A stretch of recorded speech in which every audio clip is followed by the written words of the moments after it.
because I think one of the great things about Zoom readings is quite often when I'm in an in-person reading, I find it a bit hard to follow sometimes. So from my point of view, I think it's nice to be able to, if you want to be able to look at the text as well as listening. So I'm reading poems from Glut today, and I've tried to choose some which fit with the theme of this evening's reading in my lens. So I'm mostly kind of thinking about some quite visual poems, and also poems where there's a very strong point of view from the speaker.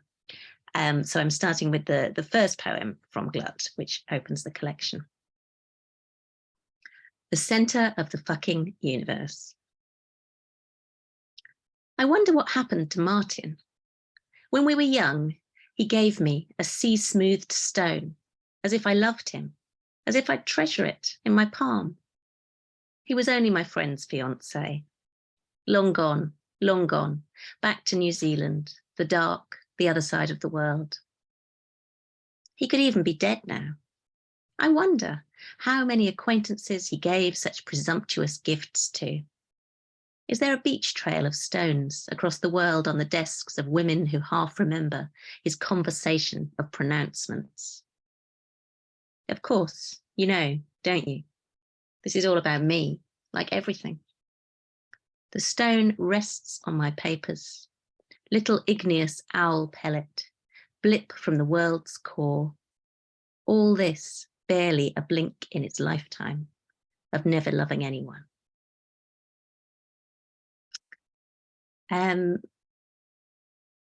So I think this one is fairly self-explanatory, but just to let you know, so I've written, as a proper poet, I have written quite a lot about my dead dad. My dad died quite a long time ago of lung cancer, so he kind of makes an appearance in this poem. The car after the car that I learnt to drive in, my instructor's Golf, was a cast-off from a builder housemate. Dear faded green estate, cement dust sparkling. It meant we could go between houses if one of us forgot something from home of an evening. This was after the days I'd called him toothbrush boy to my work friends, determined, though I'd let him leave his toothbrush, we were not a couple. Time was slower then. The estate a tabernacle of wood splinters, mossy window seals, rust nibbles. It lasted years. Then we traded it in for an escort when we needed something sensible to manage the motorway trips the year my dad was dying of cancer. A car that did the job. How clean and whole the escort looked beside my dad's Skoda Superb the day we opened it up to find it like a salt mine. The insides coated in flakes of fag ash like opals, ash plush grey seats, white glints, silver, ash powdering the genital leatherette folds round the gear stick, ashy footwells and ceiling, everything ashed except the clear shadow on the driver's seat, ash stirring in the air from the opened door, like the shiver of the pale undersides of leaves, or the shudder through a grey huddle of bats about to fly. And this next one literally comes from a photo, so I think it is very much on theme. I saw this Valentine's card in a shop that was a photo of two cats kind of curled up together in the shape of a heart. And I thought, as somebody who knows cats, I thought, that's not exactly what cats are like. So that led to this poem. Two cats on a Valentine's card. For one bribed instant, they sat in a heart shape, double tail curled rumps, the heart's bumps, heads close enough to bite. You can see they don't fool each other an inch. Don't try. This is just one flicker in the ticker tape of sniff, cuff, hiss, pantomime affront, brief pinching hate, indignant alliance. Everyone in on it. Animal handler, photographer, graphic artist, shop assistant, knows it as cheap con. Nothing like the on and on of coupledom. If you buy it, fool, do it knowingly. Write, I am the cat who walks by himself. Some nights I choose to curl close. That's it. You want my heart? Okay, my heart's like that. This next one, some people might not know what threading is. Threading is a method for removing unwanted body hair, a bit like waxing. Low pain threshold. The woman threading my upper lip frowns and tells me I have an extremely low pain threshold. I want to say, I told you that, but I can't, because I'm holding the skin of my face taut with my 2 hands, and speaking would cause some sort of lopsided catastrophe. She tells me about bikini waxes. I imagine tulip glossy, delicate skin, reddening, stretching, pinging back. I feel sorry for the soft places. My moral universe does not prize a high pain threshold. I have no ambition to develop my tolerance for pain. I plan to avoid it. She tells me people have their whole arms done. Her face is perfect, except for the little frown, like a neat crimped line on a cartoon beauty. You can see the work that she's put into herself, that I haven't. We have both done the pain-gain calculation and got opposite answers. We knew when I arrived that we were enemies, before I even apologetically said anything. She can see I've had it easy. It's frightening to be confronted with someone taking the other path. What if she's right? She's a display of flowers. I try not to squirm. Oh, and the bit about holding your face taut, you have to hold your skin taut while the hair is ripped out.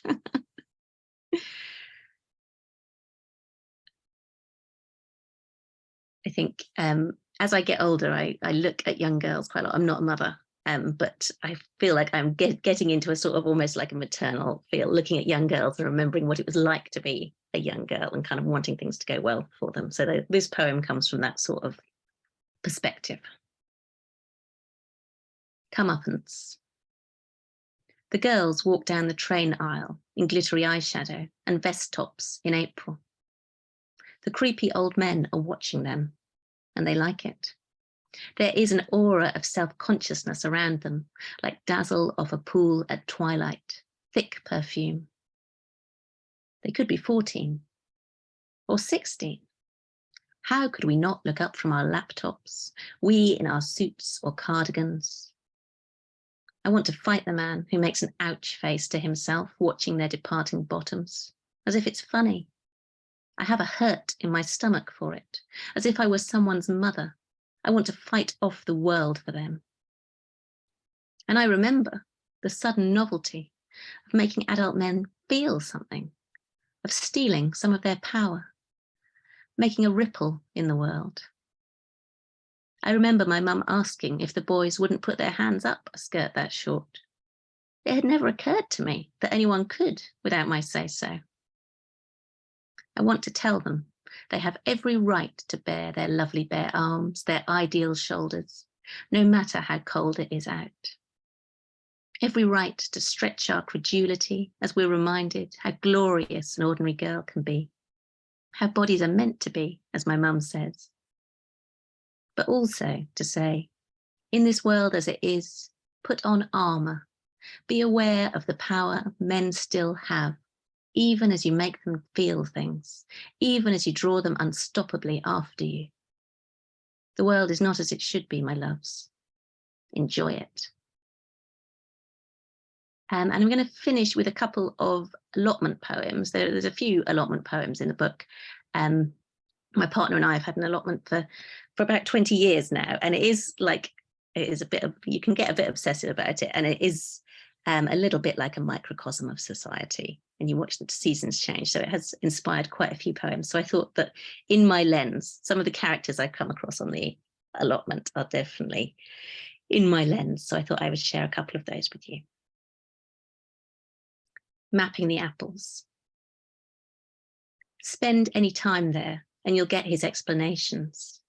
Witness him call out, stride across cloches over green rows rising. See him peer into each apple tree, the beldams and the striplings with plastic name tags tattering round their trunks. He has a plan of all 140 allotments, tacked onto corkboard, tilted in the trailer, hitched to his bike.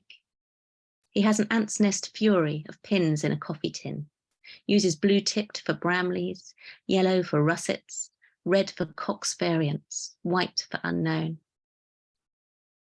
I imagine he sits at a desk with a drink in the evenings, surrounded by apple books and withering fragrant paperweights. Every green, every yellow, speckled and felt rough, red shadowed and greaseproof shiny. Each casting light like a candle and him in the centre, making a spell. He'll tell you ferociously about the changing plot holders. I've seen it myself. Old guys overwhelmed, leaving 40 years of graft on a pristine harvest, or under a creep of weeds, ashamed if they've left it too long. Young couples and families lasting a season, giving up a bad job. I understand something of his attempt to hold something still. It wouldn't surprise me if he got a saw and a wind-up torch, went there at night to pin it down finally. Wet grass, foxes, scent of stocks, to count the rings. And then the last poem for tonight, we are allowed to keep bees on our allotments, which is generally lovely and fine. But some of the beekeepers are kind of experienced enough that they get called in when there's a swarm of wild bees somewhere else and they bring them back. And sometimes the wild bees are a bit wild. So as this poem goes into, actually, apparently, they are really influenced by the character of their queen. So what happens when there is a particularly badly behaved swarm is the queen gets killed and a well-behaved queen gets introduced, and she influences all the other bees and they all calm down. Which is obviously a great metaphor for society, really, isn't it? And I think another thing that's really interesting to me about the allotment is how we all get along and kind of where there are rules and where there is give and take. So for me, this poem is a bit about that sort of thing. The beekeeper.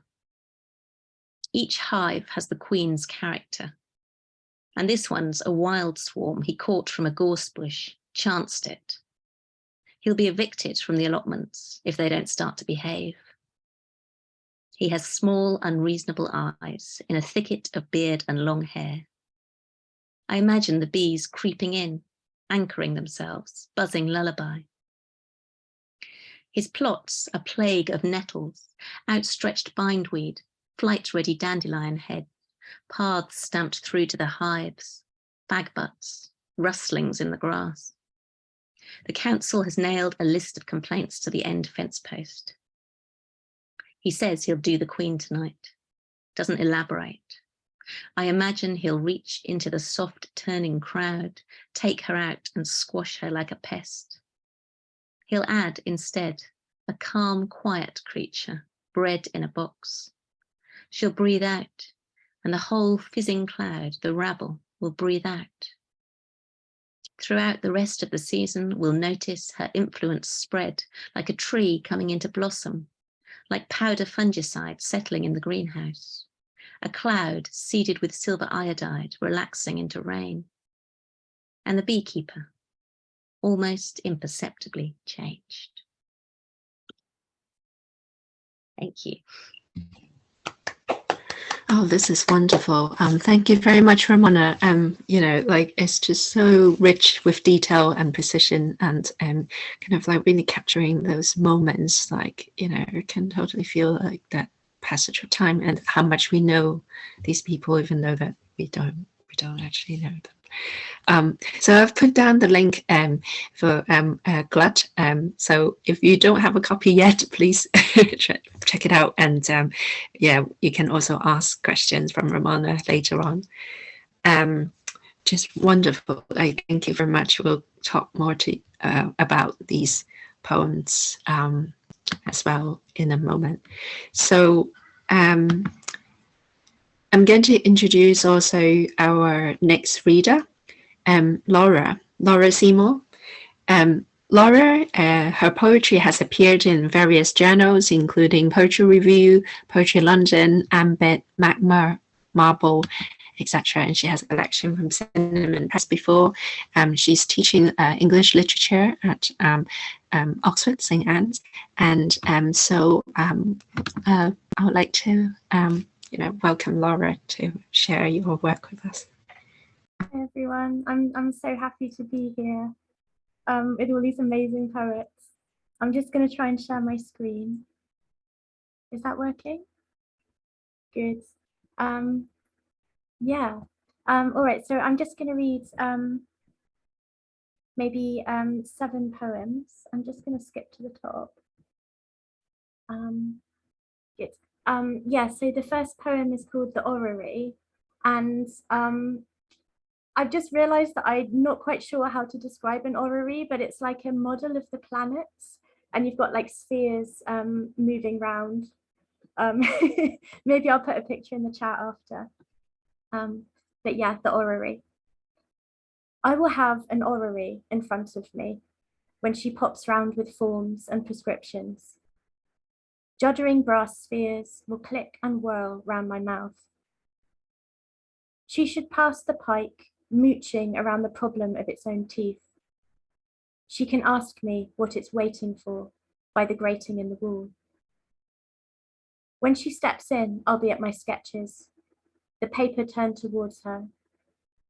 The orrery continues its hygienic course. The fish hasn't drifted since it hung in the cold patch of my shadow when I clung to the wall, skittering stones from my boot and thought about jumping. The orrery walks along the floor. And the next poem, so I'm going to read a couple of poems that are about the seaside. And the first one is called The Messenger. The Messenger. Slapped in her bathing cap. She had knifed down the sea's cartilage. She had clung through biting hives of stone pits eyes had faded from. After that was the shingle she raced bluntly over. We were greying and softening nobbled beans in their hat of steam. We put her into the bath to break down the toxins in her joints, with an ammonite mauve and white mint to unjam her jaws. After she staccatoed out her message, we rubbed our sleeves against the window, checking that the geese, a toddler's fistful of daisy petals, still scatteredly guarded the road to our home. Yeah, and here's another poem about the seaside, which doesn't actually take place in the seaside. So it's called Dinner Inside the Whale. We were poised like tines bent in a blender, in black clothing greasy as hollyhocks, spearing braised greens around plates in the middle hall of the museum. Spoonbills eviled us, while waistcoated attendants eddied with pint glasses of prawns, handfuls of panic. I lifted the red nets of veins and black tracts from the bodies of mine. And over us, the skeleton of the whale, its dry chipped bones, our long table arranged where its stomach was. Seaweed is hardly wrapped around my head. There are ways out in every direction. But there is still grapefruit ice and clanging bones, woolly with meat to eat. And I'm here to show a dress that meant a month of saving. Yeah, I've got a few more poems. Oh, I forgot I put this one in. So this one is called Before Our First Party. I don't particularly like parties, as you'll probably tell from hearing this poem. Before Our First Party. You count 5 minutes as I hold your great-grandmother's stocking with a sagging bluish spot on the knee like a serpent's ear. It illustrates how long the tarnish lasts from a plash of water on silk. I enter the party with arms outstretched against the guests. You shove a cool glass of water into each of my hands. You swan off, a paper cone of butter yellow battered worms in the crook of your elbow. I wait on the spot till the last guest goes. My wrists locked, knees braced, careful not to spill one drop of water. And then I've got a couple of poems about kind of sweets and sugar, and then one about a planet, just to kind of come full circle. So this one's called Sugar Bridge. Sugar Bridge. Our town is proud of its 18-layer clocks, the thin workings of one face slotted behind another. We are proud of the real mice squealing from them at midnight, and the dragon blowing wine from its nostrils each holy day. We are most proud, though, of our bridge, which the confectioners chisel each dawn from rosy sugar, with 12 balustrades and 2 levels, one for cargo, one for pleasure walking. In the evening, on rainy days, we thunder back into the town over the bridge, when it is a smooth lump barely connecting the town with the city of skyscrapers. City dwellers know us by our sticky feet and the way we suck at our sleeves. If one of us is left behind, the next day hot chocolate is poured into their mouth through a nozzle and their clothing checked for bees. And the next one is called The Sugar Bedroom. It does what it says on the tin. The Sugar Bedroom. Our 4 posts had been baked hard, smooth and rumbling against the knuckle, streaked blue silver sugar marble. The spun floss drapes dragged on the fingers. I strode to bed past the market, with its rat-a-tat of anglers' flies and tin boxes snapping. An argument as shoppers turned a psychic woman's table over to show her fingers meshed to it with string. We've lived together since I noticed you, staking lollipops in my planters. We calculated to build this room from our lifetime's allowance of sugar. After this, it will be just beans and cress for you.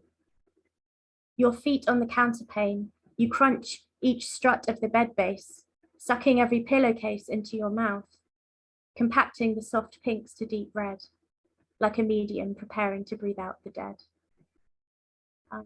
And then this is the last poem I'm going to read. So it's from a sequence of poems I wrote about a person who goes to live on Jupiter. And the poems are written by someone who's left behind, and they're kind of writing poems to this person they know that's left on Jupiter. And this is the last poem in the sequence, which is called Jupiter is Shrinking. Jupiter is shrinking. Somebody as smart as you ought to know Jupiter is shrinking.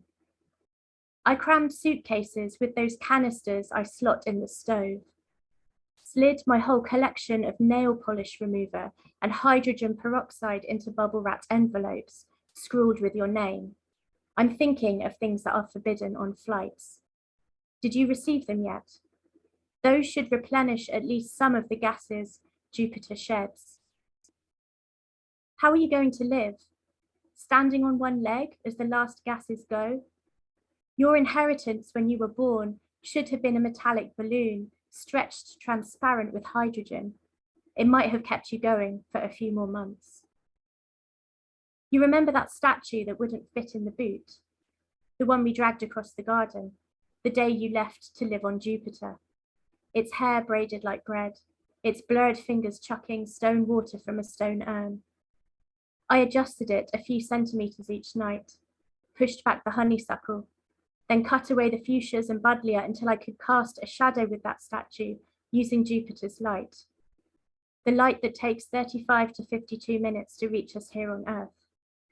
When Jupiter goes out, for 35 to 52 minutes, I will be able to still stand in that shadow. Thank you very much for listening.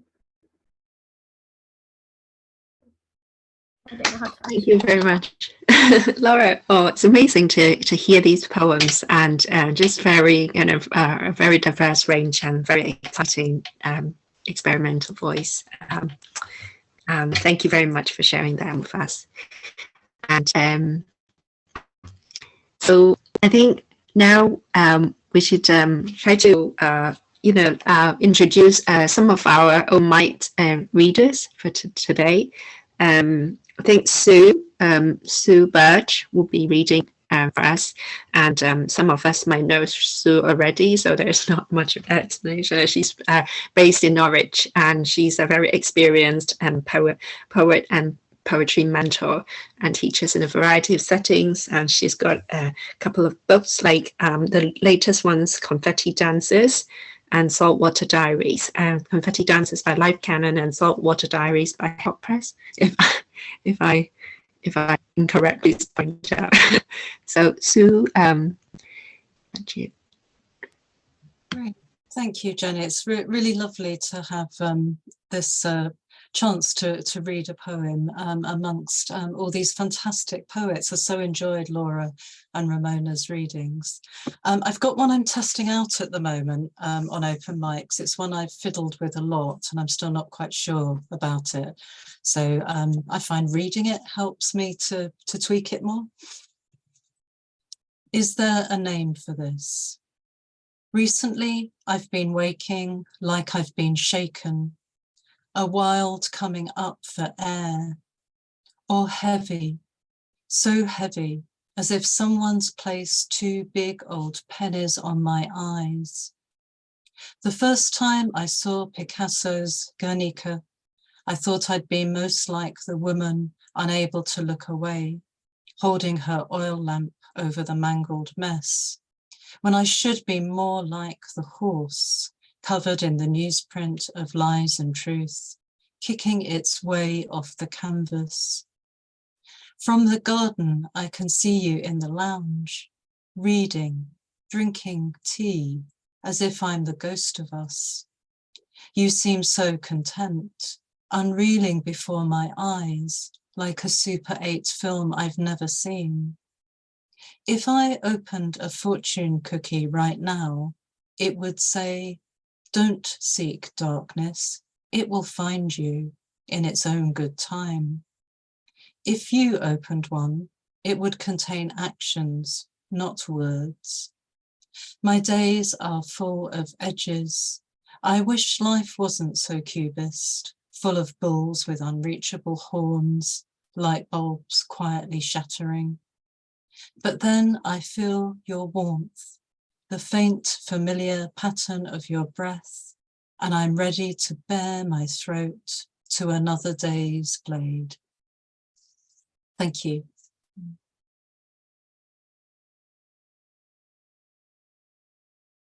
Thank you so much, Sue. That's wonderful.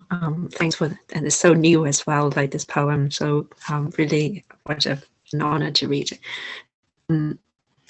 So I think, Madeline, you would like to read some poem, and I'll let you introduce yourself and a poem then, if you like. Okay, I'll see if I can find it. I'm very much a beginner, so it's lovely to have an opportunity to read. Lovely to hear the other poets. Like Sue, I find it helpful to read a poem aloud, so this is good practice for me. This is one I've been working on, and it's called Applewood. When I was 6, my mother warned me I would turn into a witch if I kept on eating apple pips and drinking down the tea leaves at the bottom of my cup. I didn't listen to her. I spat out the spoon of worm syrup she pushed into my mouth.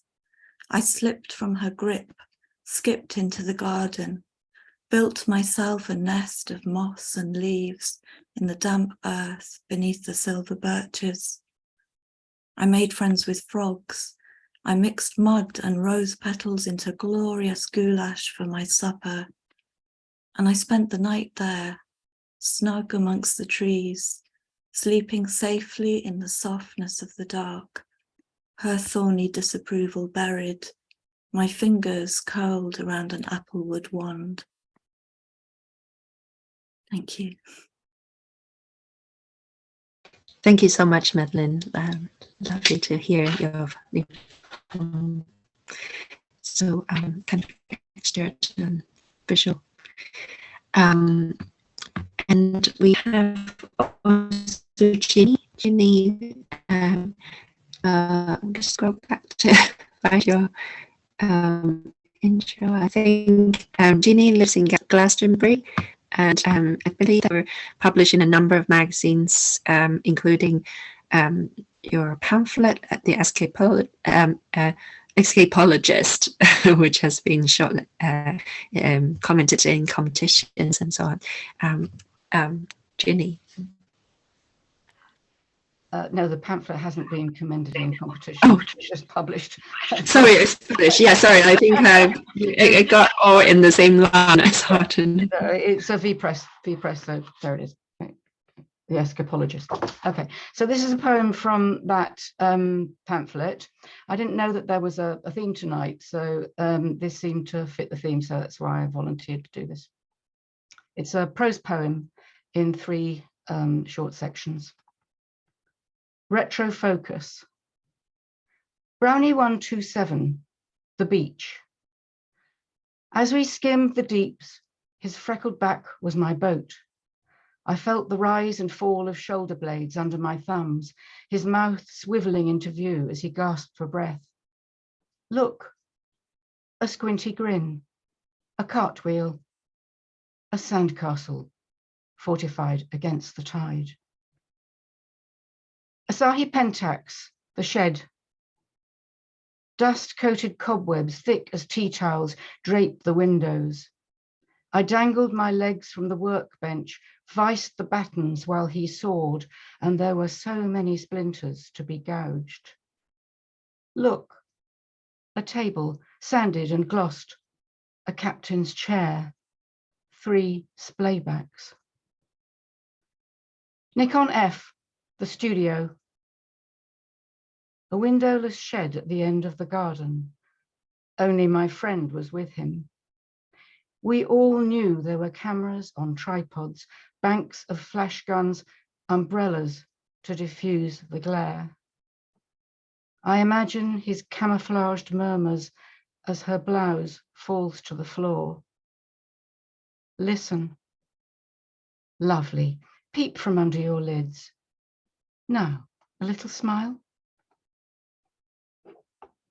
Thank you.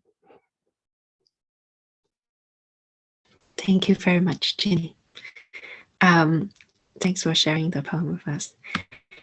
And I'm going to go to introducing our next, and so it'll be Pey Oh. Pey Oh is a Bath-based poet from Malaysia, and her debut pamphlet, Pictograph, was published by Flarestack Poetry in 2018, and her recent work can be found in a number of magazines like Harana Poetry, Butcher's Dog, Long Poem Magazine. I'll skip some, The Scores, and Lighthouse Journal, and a legitimate snack.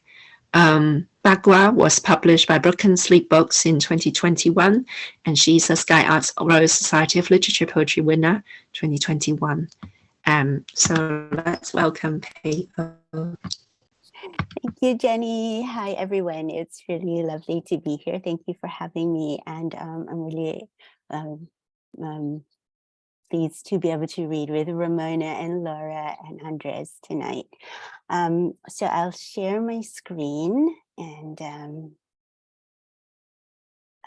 apologies to any Mandarin speakers here, because my Mandarin is I haven't spoken it since I went to travel there in a long time ago, and I'm going to try it tonight. So as part of In My Lens theme, I'm going to read My Red Wedding Dress, which is a poem of witness that in the days before CCTV.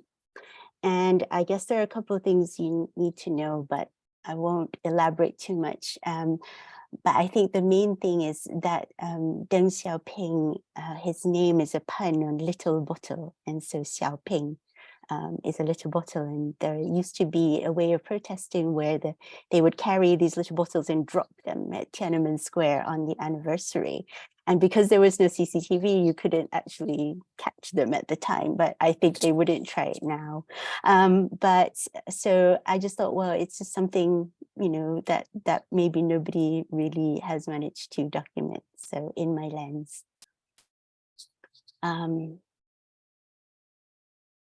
Also the image of the phoenix, sorry. I like to lean into the symbolism of both Chinese and Western symbols. I like to lean into the cliche as well to try and change and subvert it. And so I've picked 2 phoenix poems tonight for you to see. So my first poem is called My Red Wedding Dress. Beijing, 1992, June. I went with my mother to buy a red wedding dress in an antique quarter of Beijing. The shops still huddled in the hutong. Anonymous alleys gone now. Crowds surge unfamiliar to my Huaqiao ways, like my overseas wedding plans. Black workhorses of bicycles circled the cracked city. 4 ancient gates set in compass points. Broken green glass, 小饼子, crunched underfoot. When did my 3 grandmothers from the south marry my grandfather? There was an anniversary, 没有人说话, at the beginning of June, a season of weddings in the West. Green bottles broke under the chairman's gaze, 没有人看到. It was my privilege to consider what bridesmaids would wear, decide whether English roses could be red and gold. Soldiers marched quick step, the changing guard. My mother was helpless as I scorned meringues of white lace. In a corner narrow as a rosewood chair, she looked up, pointed at a red embroidered dress, a wingspan on the wall. Na hui, she said, like it was made for me in times before the anniversary where no machinery except fate's treadle had sewed these uneven seams, but my inexperienced eyes could see the genius in the needlework. Up close, the dress was both old and new, but how the silk threads shone on the crimson cloth, how 2 birds entwined, feng for male, huang for female, how a tree peony rose above this fiery pair for wealth and honor, how I held it to me, for it was for someone exactly my height, how commoners could wear the ruling phoenix on a wedding day. We walked home past the Temple of Heaven. History records that the emperor took 9 symbolic steps up each 3 marble tiers to the prayer hall for harvest. The dragons there were so powerful, sinuous, so gold and red. High in the rafters, they were watchful and supreme. Their painted eyes looked down on me. Be grateful. It is the anniversary. 没有人说话. You are still standing. I was a foreigner returned home, clutching the phoenix dress I would bring to the West, country of roses and lions, England 国家. There would be clashes of the imperial, yours and mine. Look behind, pavement glittering green, Xiaoping. There would be so many anniversaries, silence salting our years. The phoenixes in bright stitches are all that is left. They throw their aching throats heavenwards.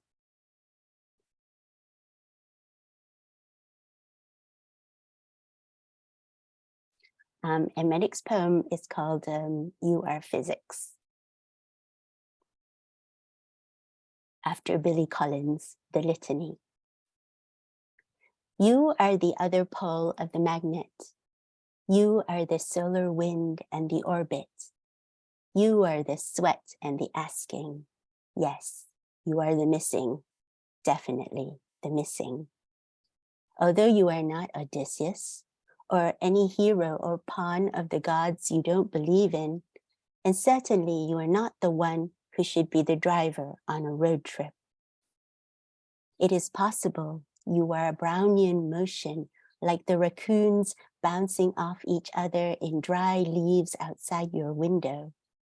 But you are not even close to the deer in the high fields leaping past me. I checked the Hadron Collider today for your reflection in a particle, and you are neither the nucleus of the atom nor the storm of plasma flickering after the Big Bang.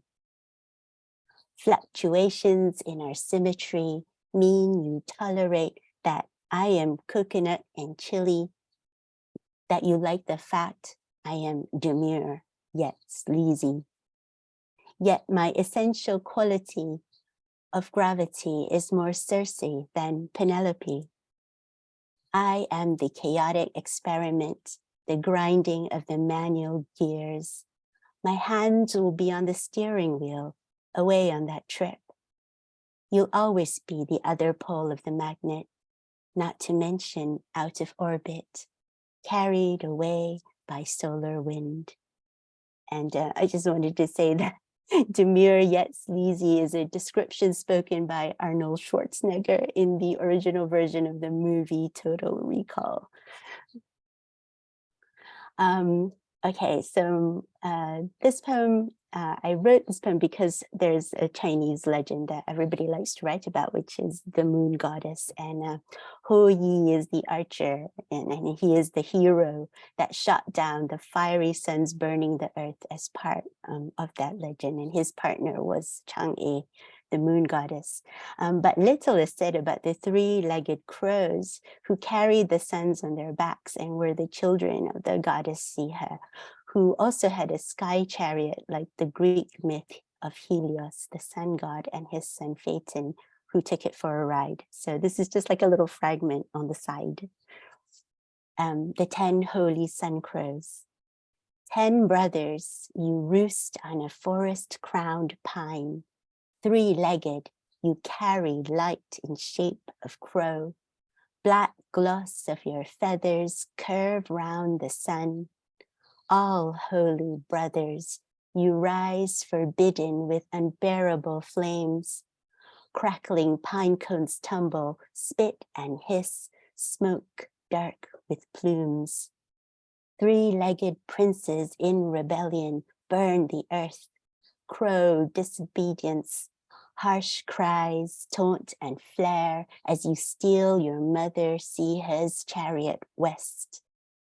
Alight, the pitch flares with your planets, arrows fly, each fevered snuff of your light as you rage, anger and terror become you. No cool kiss of moon, O laughing crows, an endless noon greets you. O Eumanic sons, your mother's tears are dried salt as they fall. Oh, you last lonely sun crow brings the dawn, lights the bier of your 9 dead brothers, where their dreams have stopped you with their darkness.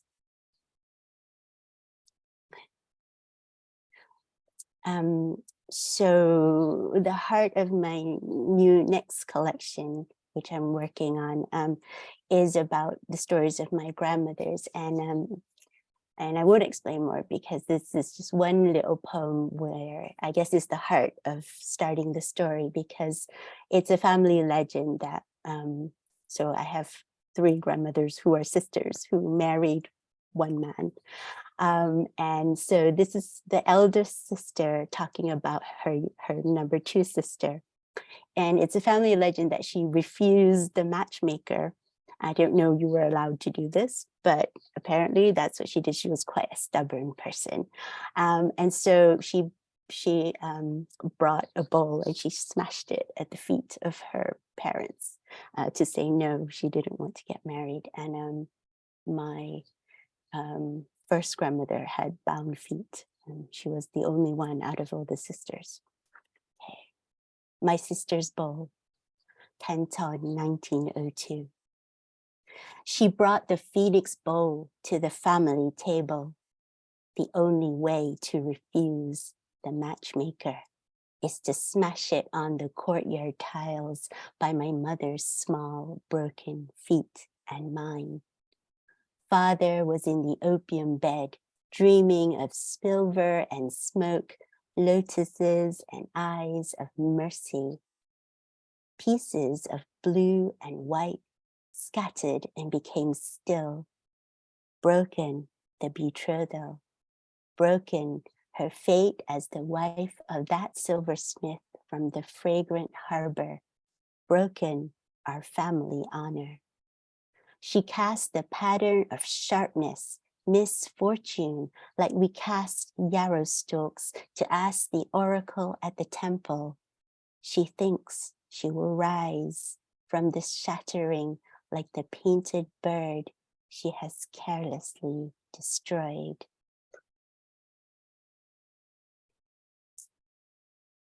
And this is a little poem from my pamphlet that I don't read very often, but since it's in my lens, it's like a little picture of the past.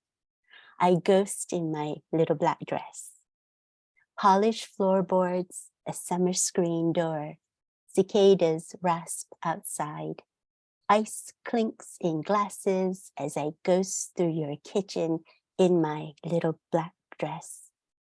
I love my shoulders today as I pass you casually like you are a stranger to me, host of the party, builder of fires, griller of meat, charred and pink.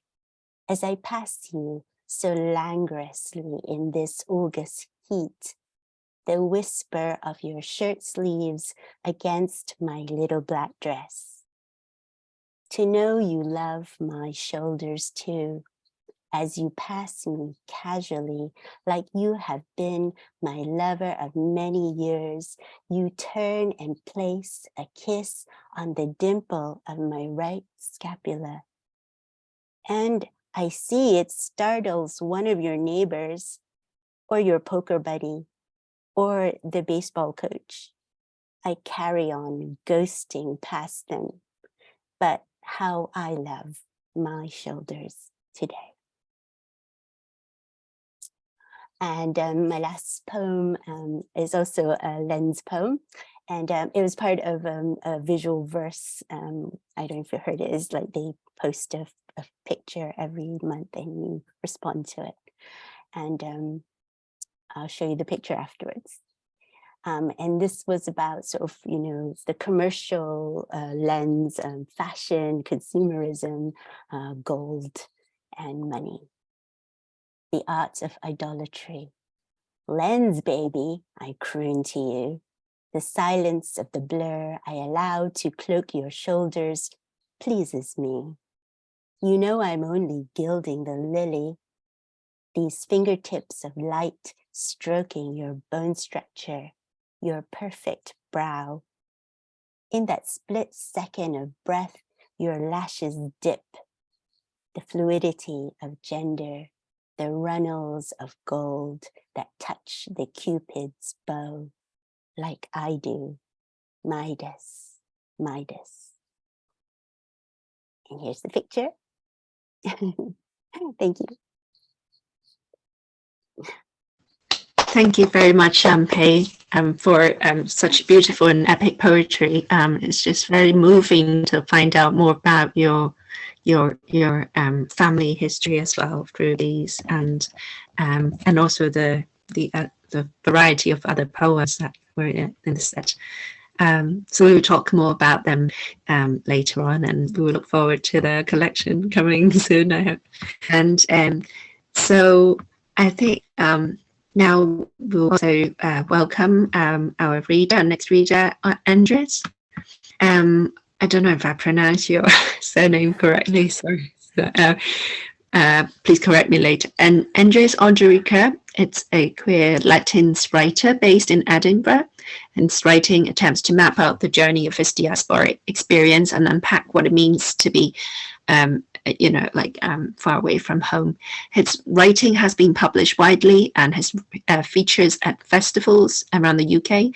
He's the recipient of an Edwin Morgan Trust Second Life grant, and in 2021 his fiction manuscript was shortlisted for the Morley Prize for Unpublished Writers of Colour and the Siewcharran Prize, and he's the author of the poetry collection that has just come out this year, At Least This I Know by 404 Inc.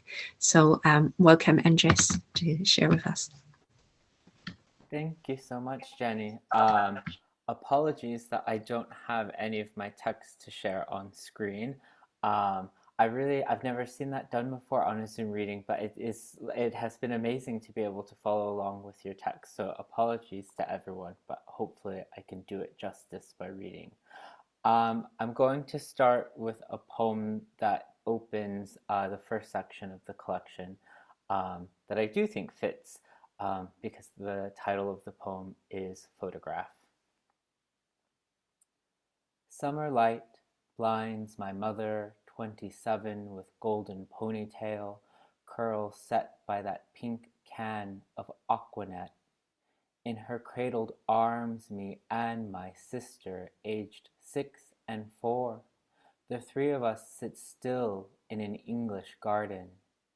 Rose bushes adorn us as a tree awakens its seasonal blossoms, the sun feeding us its warmth.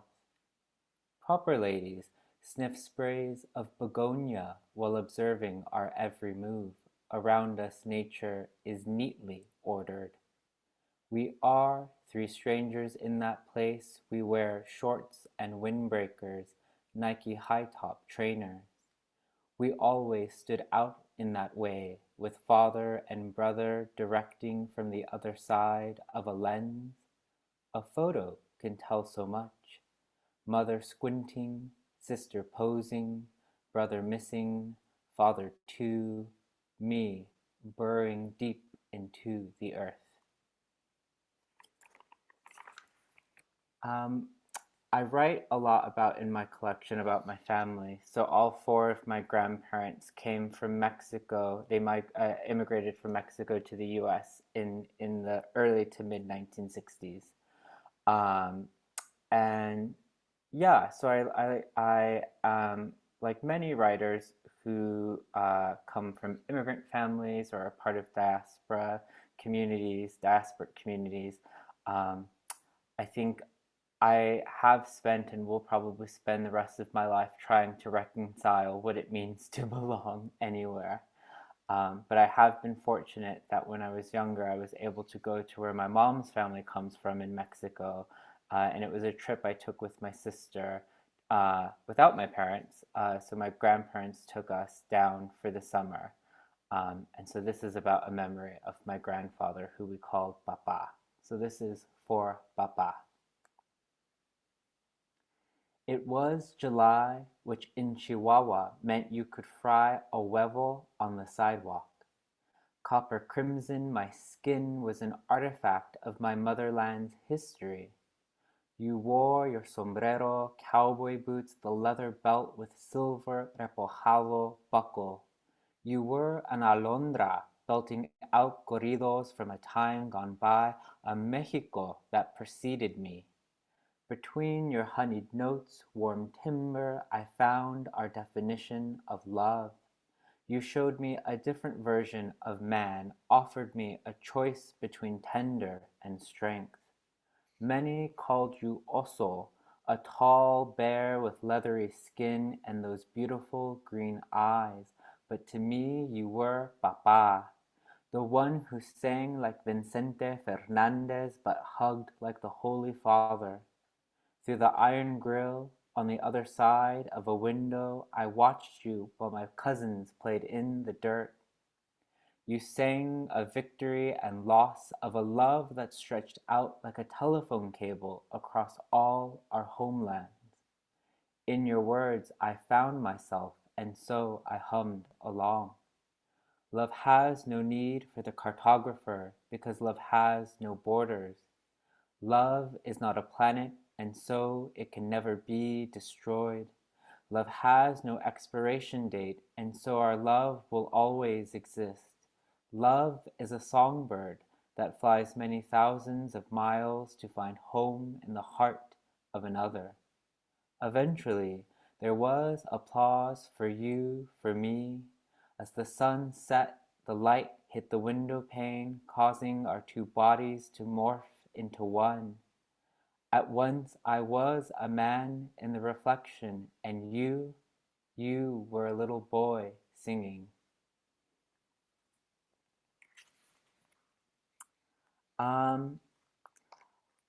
Aside from writing about family, I write about a lot about loss in the collection, and so this is a poem.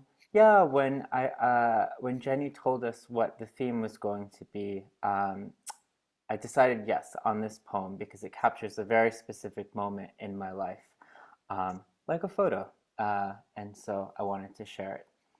This is by the seashore. When I ran into my friend, they shared the news. Each word pummeled me, ripped skin, broke bones, crash. They repeated that curt phrase over and over. She's dead. Dead. I remember thinking she's not dead, but simply was not returning because she landed an amazing summer internship, because she was going to travel the world, because she had better things to do. I did not understand that she wasn't returning because her car skidded off the road, her car veered into the wrong lane, because life, like a car, could be totaled, gone forever. Many lifetimes ago, it was day one of high school, and she, my first friend. She walked right up to me, tapped me on the shoulder, and said, "Hey, come sit with us." The next 4 years were of her making the highs and the lows, university applications, rejections, betrayal, and redemption. For 4 years we were immortal, we were laughing and dancing, electric, we were indestructible, and the world ours. When my friend shared the news, we were standing by the sea. I did not hear the words over the waves. The sea was so beautiful and big and ceaseless, and I not ready to say goodbye. As the waves continued to crash, I prayed they might wash over me, swallowing me up in that moment. When my friend shared the news, we were standing by the sea. So I've shared a poem about my grandfather, so I think it would only be fair to share a poem about my grandmothers. So growing up, I grew up as a third culture kid, and if you don't know what that means, it just means that I had parents that had very global careers, and so I moved all around quite a lot. So my reference point or cultural reference points were very different from my parents and that of my grandparents, and it was always sort of a very liminal way to be. But I have very distinct memories of no matter where we were in the world that we would call my grandparents at least twice a month. Yes, and when I was younger, it was more that me and my siblings were forced onto the phone to speak to my grandparents, particularly our grandmothers. But now that I'm older, I appreciate my mother being relentless in making us make our way through butchered Spanish to be able to speak to our grandmothers. So this is a poem called Si Dios quiere, which in Spanish means if God wants. Abuela sits on the other side of a telephone line, sipping café from a Mickey Mouse mug. I'll see you in a month, mamá. Si Dios quiere, mijo, si Dios quiere, if God wants. They would want me to be obedient, chaste, and ever faithful, to remember to say evening prayers and not eat meat on Lenten Fridays. But if God wants something particular of me, I think they would want me to be a rebozo threaded by an ancient needle stretched out above memories that chase me. If God dreams, they would dream me as abuela pins clothes to a line under the mid-morning sun as heat rises off freshly scrubbed terracotta tiles. If God imagines, they would imagine me safely walking hand in hand languidly under summer clouds as he whispers in my ear, Te amo. If God transforms, they would transform me into a brilliant butterfly, dancing freely over fresh flowers, roses, hyacinths, marigolds, sipping nectar in a drunken spring daze. If God creates, they would create me, a map stretched out over mountains and seas, water blurring the hard ink lines of borders, to carry me to places not yet traveled. Estás aquí, mijo? Sí, mamá, I'm here. If God wants, they would want me to exist forever, so abuela always has someone on the other side of an unbreakable line, waiting to greet her like a sun that never sets. I'm going to read, I think I have time for 2 more poems, yes.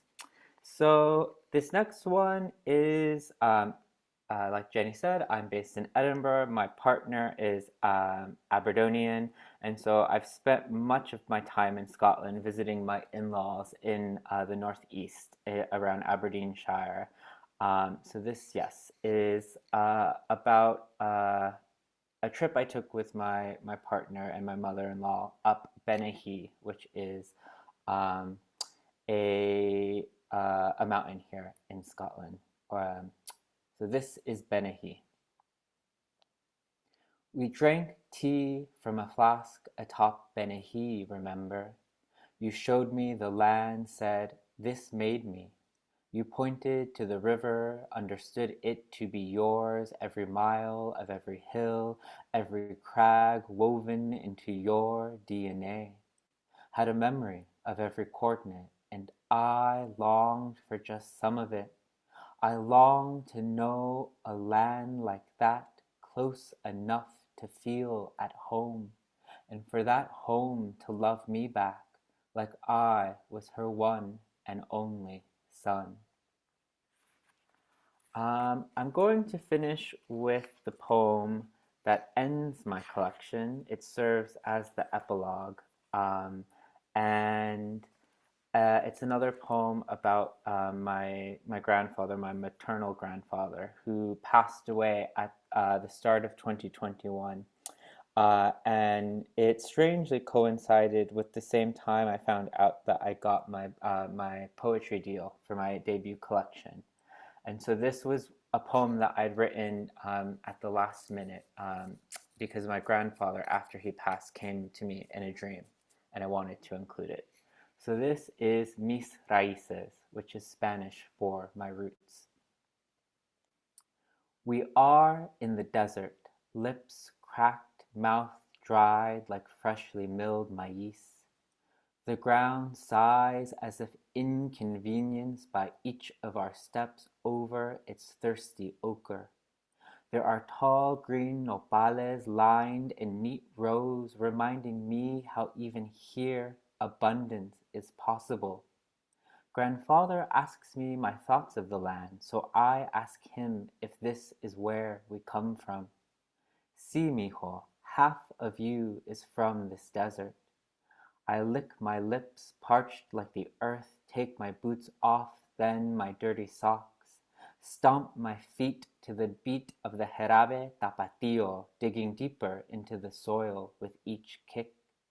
What are you doing? Asks my grandfather. I want to be a nopal, papa. I want to grow. So he leaves me, then returns with a shovel, carefully plants me into this weathered landscape. Afterward, he kisses me goodbye with such strength before patting my soft head, and in his touch I know I will be fine here, all will be fine. The desert is mine if I want it. Here I'll learn how to grow. And so my grandfather begins the return journey alone. The ground calls after him, but I stay quiet because I know I will be fine here. All will be fine. I am the true vine, and the desert is my gardener. It's mine to inherit because I am of both land and root. Thank you. Thank you so much, Andrés, for this brilliant set of poems. And although, you know, we grew up in different places, but when I read these works, I think like there's an affinity that we can always understand, I guess, you know, these human needs, human kind of like the kind of longing for roots and belonging. So, please check out the collection if you haven't. And just feeling very privileged to be hearing from all of you, Ramona, Pey, Andrés, and Laura. So I just want to bring you all back and maybe we can have a chat together and see if anyone has some questions. Please feel free to ask on the chat or raise your hand, whatever. Wow, that's already a very comprehensive question here from Sue. And so maybe I'll just read it out. Or maybe Sue, would you like to ask it about ask the poets? I guess I'll read it then. Or you hear? Yeah, great. Sorry, Jenny. I couldn't unmute myself in time. Yeah, it was really, really interesting. And I wanted to ask you all about yourselves as a poet lens. I was thinking about Farewell to Berlin, Christopher Isherwood's protagonist, who says, who's a writer, and he says, I am a camera. And I wondered how much you felt that you're seeing the world through a lens, you're zooming in, you're stepping back, but also how much a poetic lens gives us necessary distance and objectivity. I think poets are cameras, but how do you see yourself as a kind of camera?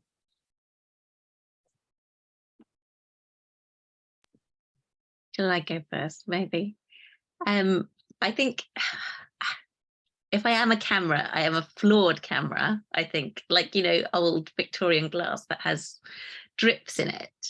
I read somewhere, and I feel terrible that I can't remember who it was who said this, but some very brilliant older writer said that they were moving more and more towards the first person in their poetry, even when the first person that they were inhabiting was a character and definitely wasn't them, because they felt like for them poems come from somebody giving you their truth, even if they're an unreliable narrator. So I think that is very true of my writing as well. I try and always kind of write from a perspective, even if it's not a kind of perspective that is autobiographically true to me. So I suppose that has some similarities to a camera, that it has a kind of point of view.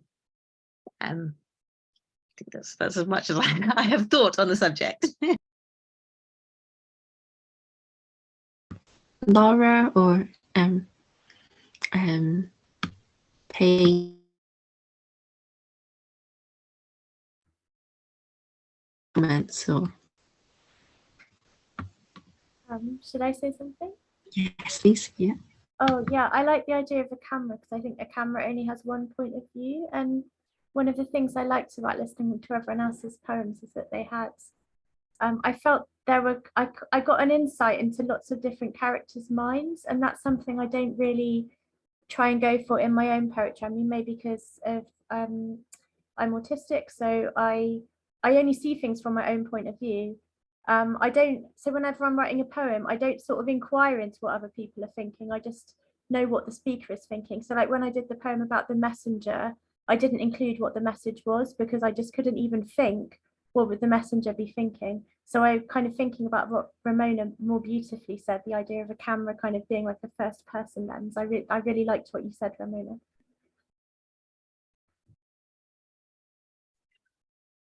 Well, for me, I mean, I'm a photographer sometimes, so I do have that kind of feeling of peering through, you know, a lens and being this sort of dispassionate kind of witness. And I mean, I don't know, I think I give poems a lot of time, you know, to kind of get distance from, you know, I couldn't have written The Red Wedding Dress, you know, when I was in, you know, traveling in China. I mean, I just didn't have that perspective. So when I was traveling there during Tiananmen Square, so I was there during Tiananmen Square, and then I was there 3 years later again. And, you know, and now it's, you know, 30 years later.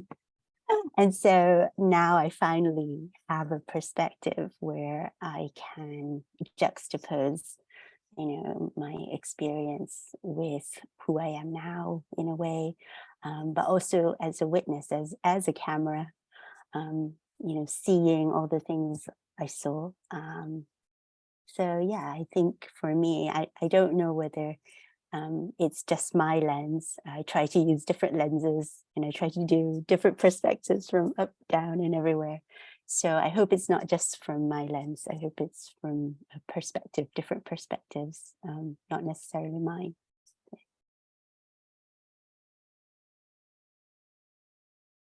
Thank you very much. And Andres, do you have anything to add to? I don't think I'll say anything any more articulate. I think these are brilliant answers. I think for me, when I approach poetry, a lot of it is to sort of unpack or tease out memory. So I do think it really does work like a camera. I like that idea, you know, like the second part of your question about the distance and the objectivity. I think for me, especially a lot of, if any, with the poems that deal maybe more so with loss or a kind of pain, then yeah, I think a lot of those poems probably were only born because there was enough sort of distance in time between the actual sort of life events, except that last poem that I read, I think, but you know, that was more, it came in a dream and I didn't want to sort of, you know, forget that that sort of interaction with my grandfather as he was passing from one world to the next. And you know, I grew up in a very Catholic family, a very sort of Mexican Catholic family that comes with its own sort of traditions that are a bit different from sort of the Roman Catholic Church or a very classical European take on it, in terms of how we deal with death. But in the ones that are based sort of on real memories, yes, I would say I would like to think I'm more open-minded, but I think compared to the last answer, I think my view is very much mine. I don't give people other space. I've tried to. I was too nervous to share it today, but I did write a poem after Jenny's brilliant poem, The Mountain City, in her collection, Letters Home. And if you've not read that poem, Jenny does this brilliant thing of having many vignettes of different sort of, what I intuit as different memories, both personal and of family members. And I tried to do that in that poem, and I write sort of with my grandparents right before, like what was I sort of imagined scenario before they came from Mexico to the US, and then when my father was younger and my mother when she was sort of in her 20s raising us and what that was like to be away, and then my own memories of taking my partner to Mexico for the first time. And so I've included other characters, but on the whole, I think most of my poetry is very much me as the speaker. Thank you everyone for all these responses. It's just really fascinating to know like how you kind of use reality or history, but at the same time kind of use that sense of imagination. All of your work so rich in imagination. A bit embarrassed by someone mentioning my work, but as I was just thinking like yeah, like, I mean, I also myself have some question for you know, any of you who wanted to respond to it. It's like, there's so much. It's very cinematic. I think a lot of the poems we have read, or we've listened to just now, like be it Pey Oh's like mention of the dress, and you know, like the landscapes in Andrés' work, and Laura, you very grounded in certain places, and at the same time quite surreal. And I just wonder, how do you use language on naming, and how do you kind of get to that language that you want to use? It's just so complex, it seems to me. Like, how do you kind of come up with these ideas on how, yeah, like, how do you create that, the process of it? And do you test it out first, or you know, like, how do you even structure it?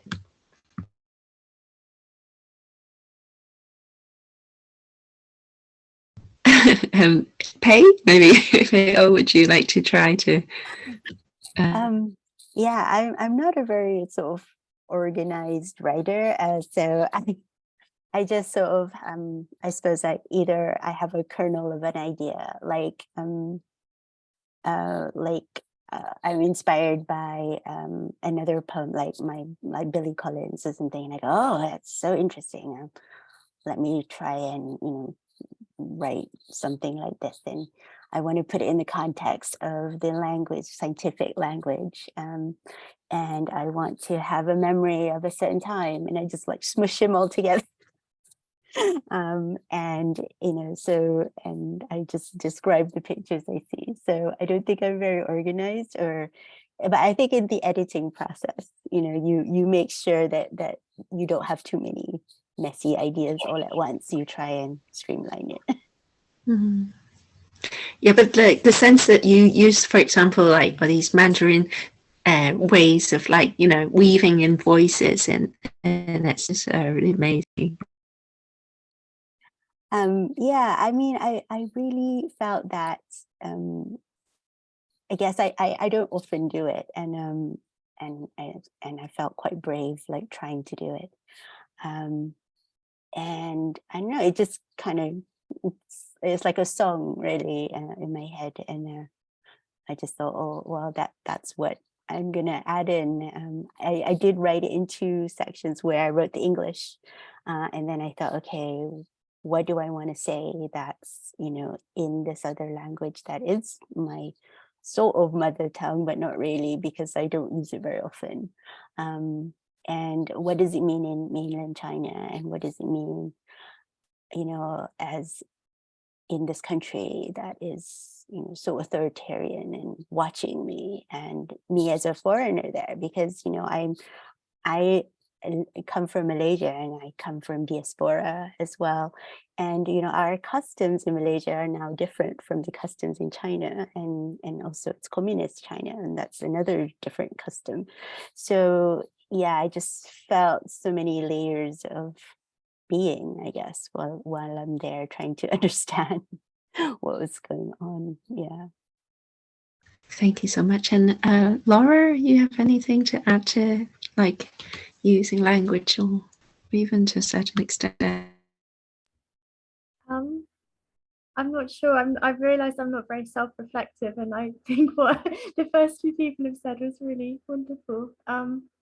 I like looking at, like, scientific descriptions of what I'm trying to describe. I don't know why. I think it makes me feel I've got a handle on objectivity. Like, when I was trying to write about prawns, I was reading up on prawns, and apparently the reason they're so juicy is that when they get caught, they panic, and, like, that makes their muscles expand. And that's why, I don't know, that's why I describe the prawns as like a handful of panic. So I like reading really clean, like maybe what you were describing, Pey, like really clean, pared down scientific language. That I often find that quite inspiring for my own. Ramona, do you have anything to add to this? Well, I just suppose, just to echo a couple of things that Pey said, I think definitely smushing it all together. And also it being like a song in my head. I think I don't really start from images. I start from words. I get words or phrases that come to me, and are just running through my head, and that starts me off. And I think I'm not much of a fan of, like, people quite often in workshops say this, I think this might be 2 poems. And I like a poem that's 2 poems. I like complexity in poetry and smushing lots of things in. So I think, like Pey said, that's where I start from. And then the editing process is where some sort of structure gets added in, really. Andres wants to still add anything, or you? You too. Yeah, I mean, I guess just quickly to say, because of part of your question was like sort of, I think, about like location and sort of building, yeah, like landscape through word choice. And I think for me, I always say, you know, when I write, or if ever I get asked how am I making decisions when to include Spanish in my poetry. And often it is if I'm writing about my grandparents, you know, even though they had immigrated to the US in the early 60s, only one of my 4 grandparents could speak English, and even his English, I would say, was very elementary. And so to me, my memories, I still have 2 grandparents who are still alive, but my memories of growing up with all of them was in Spanish. And so I think as a way of honoring their memory and honoring their versions of themselves in my poetic world, I keep them in Spanish, or primarily in Spanish. And I think that just is how I sort of root myself in that particular version of the self in my poetry.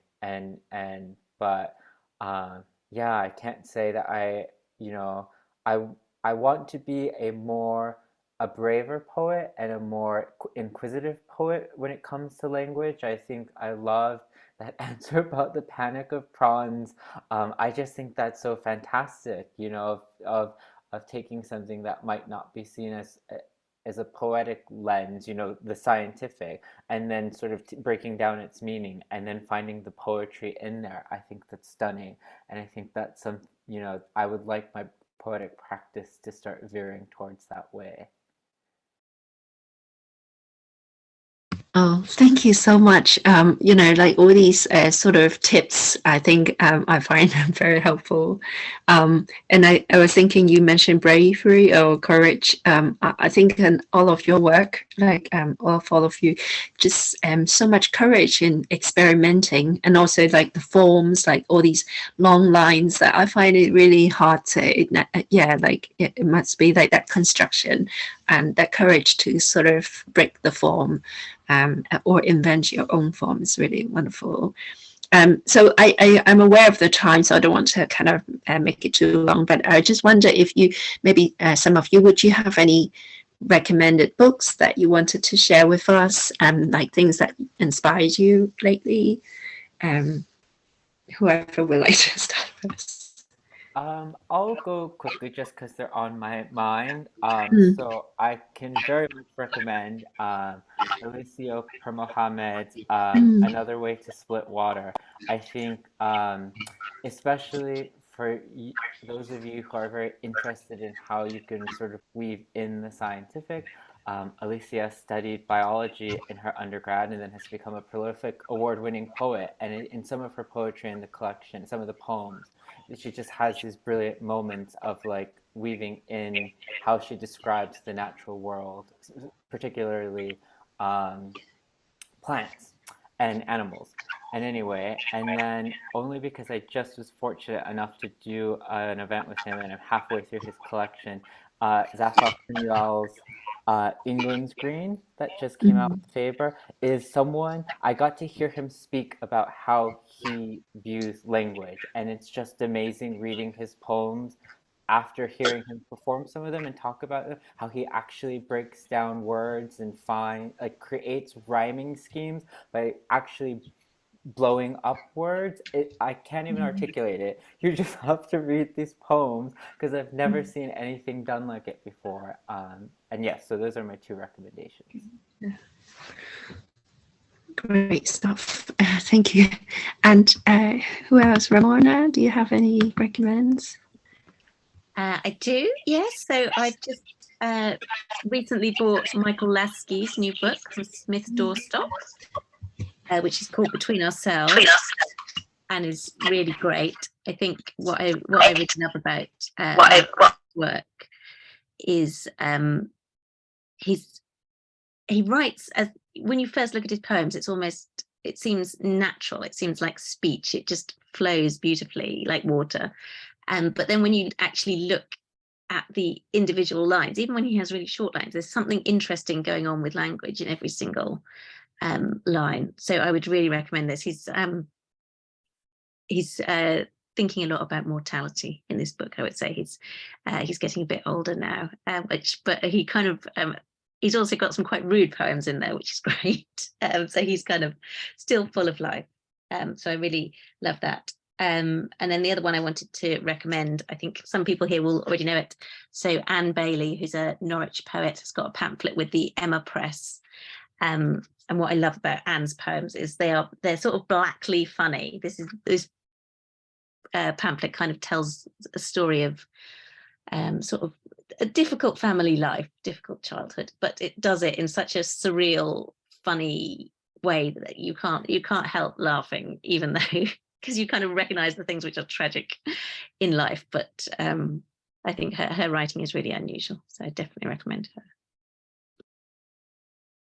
Thank you so much, Ramona. And Pey, do we got something to share?